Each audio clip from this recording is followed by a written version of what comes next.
న్యాయం న్యూస్ కి స్వాగతం. ఉపాధి హామీ పనులను సద్వినియోగం చేసుకోవాలని కమలాపురం గ్రామ సర్పంచ్ రేగటి అర్జున్ రెడ్డి పిలుపునిచ్చారు. శుక్రవారం మండలంలోని కమలాపురం గ్రామంలో ఊరి బాగు కోసం కార్యక్రమంలో భాగంగా ఏర్పాటు చేసిన గ్రామ సభలో అర్జున్ రెడ్డి మాట్లాడుతూ ఉపాధి హామీ పథకం కింద గ్రామంలో పలు అభివృద్ధి పనులకు ప్రజల సూచనల మేరకు తీర్మానాలు చేయడం జరుగుతుందన్నారు. భవిష్యత్తులో జరిగే అభివృద్ధి ఫలాలు గ్రామానికి అందేలా చర్యలు తీసుకుంటామన్నారు. ఈ కార్యక్రమంలో ఏపీఎన్ఆర్జీఎస్ ఏపీఓ మహమ్మద్, సచివాలయ కార్యదర్శి రామకృష్ణుడు, సచివాలయ సిబ్బంది తదితరులు పాల్గొన్నారు.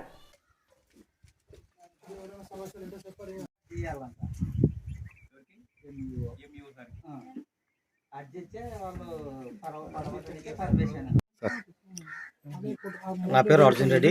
నేను కమలాపురం సర్పంచ్.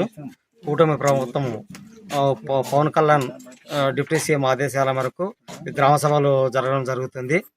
ఈ గ్రామ సభలో మన గ్రామానికి సంబంధించి అధికారులకు మన గ్రామానికి ఏమైతే కావాలనో ఈ గ్రామ సభల ద్వారా తెలియజేయడానికి మంచి అవకాశం కల్పించింది ఈ గవర్నమెంట్.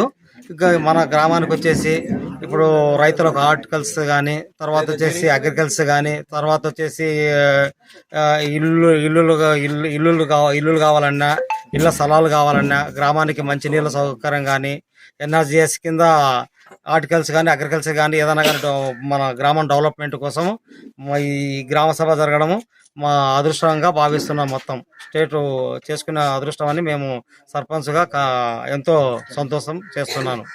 కావున మా ప్రతిపాదన వల్ల అధికారులకు తెలపరిచినాము. వారు పెద్దల దృష్టి తీసుకుపోయి మా గ్రామానికి మంచి సౌకర్యం కలగాలని కోరుకుంటున్నాం.